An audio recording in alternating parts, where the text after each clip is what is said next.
kebaikan, sisi kejahatan.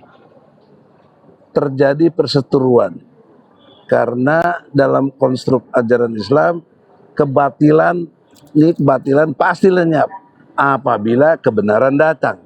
Pertanyaan seriusnya, bagaimana datangkan kebenarannya dulu, baru kebatilan lenyap? Ini kita normatif saja bahwa kebatilan pasti lenyap. Ya pasti lenyap karena apa? Karena datangnya kebenaran. Nah ini nggak pernah ditempuh selama ini. Oleh karena itu tidak bermaksud saya merasa lebih dari siapapun, apalagi melampaui Presiden Joko Widodo. Kita ini RJ. RJ itu kesepakatan. Nggak bisa saya mohon, nggak bisa Jokowi juga mohon. Kalau dia mohon saya nggak setuju, saya mohon dengan kan nggak jadi, gitu loh itu teorinya. Dan tidak benar kalau saya mengajukan RJ lebih dulu, tidak benar. Yang benar begini, dalam dialog saya dengan Jokowi, dalam perspektif dua sisi tadi, pertanyaannya bagaimana konflik batil dan benar ini bisa selesai dengan kedamaian. Itu perlu cara, itu perlu metode. Nggak bisa kebatilan selamanya terus berjaya kalau tidak kebenarannya ditampilkan. Nah itu juga perlu cara. Jadi caranya adalah dalam Islam itu dialog, dalam Islam itu tabayun, dalam Islam itu ada channel-channel yang untuk ditempuh untuk kebersamaan itu. Yang menarik adalah surat Toha itu, surat ke-20 ayatnya 41 sampai 46. Ada dua ayat 43, 44 menyatakan Allah perintah kepada Musa, datangilah Firaun tapi untuk dengan kalimat yang lemah lembut, karena Firaun sudah melampaui batas, barangkali dengan gitu dia ingat. Itu kan menarik bos, kejahatannya begitu dahsyat tapi dihadapi dengan kelembutan. Sementara Musa punya karakter keras sampai dia bilang tidak sanggup. Nah, apa cerita ini? Saya tidak mengklaim saya Musa, saya tidak nuduh Jokowi Firaun. Ini logikanya harus dipahami gitu. Oleh karena itu dalam perspektif gerakan, saya hanya merenungi sepanjang ayat ini untuk Indonesia ya, 1447 tahun. Konteksnya Indonesia, siapa yang bisa negakin ayat ini? Padahal ini kan ittaqullaha haqqa tuqatih wa la tamutunna illa wa antum muslimun. Kalau kamu bertakwa, takwalah sampai kamu kematian menimpa kamu. Pertanyaannya, sampai kita mati dalam perspektif ini adalah konteksnya adalah satu hal yang mendasar, yaitu konteksnya saya ingin menegakkan kebenaran. Tunggu dulu sebentar. Apa kebenaran yang dimaksud?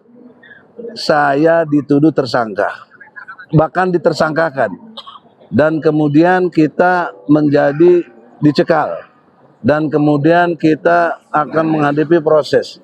Saya tidak terima. Saya datang, Pak Jokowi yang saya hormati, saya manggilnya Mas bukan Jo.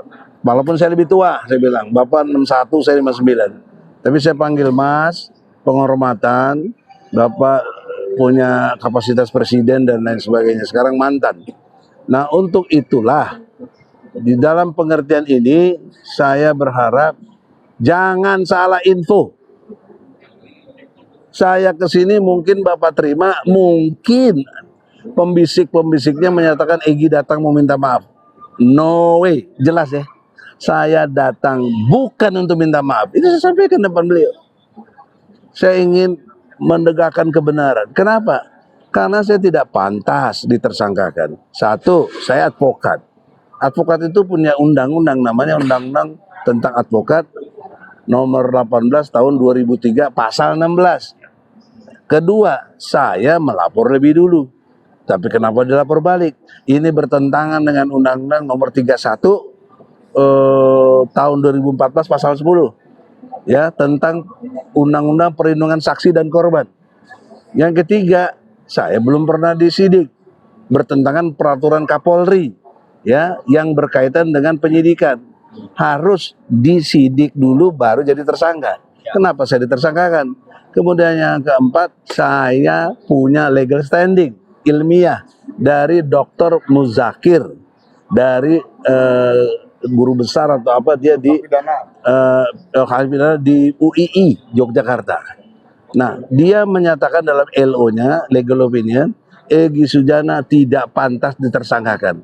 Pertanyaan seriusnya, Mas Jokowi, Bapak pernah sumpah demi Allah sebagai presiden dan wakil presiden untuk menjalankan undang-undang sebaik-baiknya dan seluruh-seluruhnya. Demi Allah.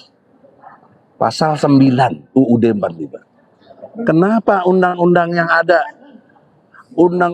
ada lalu menjadi satu situasi yang dilanggar begitu? Enggak, itu saya senang dengan kebaikan beliau luar biasa dalam akhlak ya, akhlak. Kalah saya. Nah, lalu yang saya menarik lagi, Bapak Jokowi yang terhormat, dia menyatakan saya harus bagaimana. Nah, disitulah baru ada RJ itu. Saya minta perintah Kapolri kepada Kapolda kepada Dirkrimum, cabut cekal saya dan SP3-kan saya. Itu yang saya bilang tuh. Dia langsung reaksi. Pak Sarip, ajudannya, panggil polisi. Nah, saya baru tahu di sana ada polisi, bukan saya didampingi polisi. Berarti terkait dengan ijazah ini tidak ada ijazah di sana. Iya, dengan itu karena saya sudah mau cekin intinya ya. Soal ijazah Mengakui kalau itu palsu. bukan tetap begini dong. Tidak ada pembicaraan itu. Udah understanding aja. Lanjutnya oleh ini. Sorry ya, tidak bermaksud nih. Tapi intinya itu, saya tidak pernah minta maaf. Katanya Bapak ditawarkan saham Itu Bu Elia yang jelasin. Hah? Sabar ya. Kalau perlu izin ditelan. yang bagus, Pak Jokowi akhlaknya bagus. Dia terima kita dengan baik, padahal dia merasa yang difitnahin. Itu akhlak. Saya merasa Jokowi jauh lebih baik. Tidak ada soal itu, tidak penting. Itu kata Jokowi, tidak penting. Jadi soal kasus ini kan ada Roy Suryo dan kawan-kawan yang merasa jagoan, dia lawan aja tuh. Mereka terkait dengan orang-orang yang kecewa, Pak.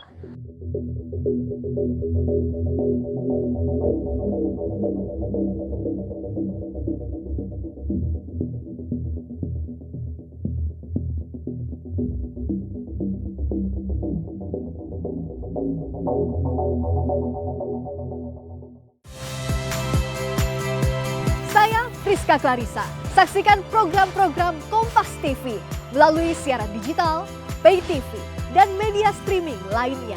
Kompas TV, independen, terpercaya.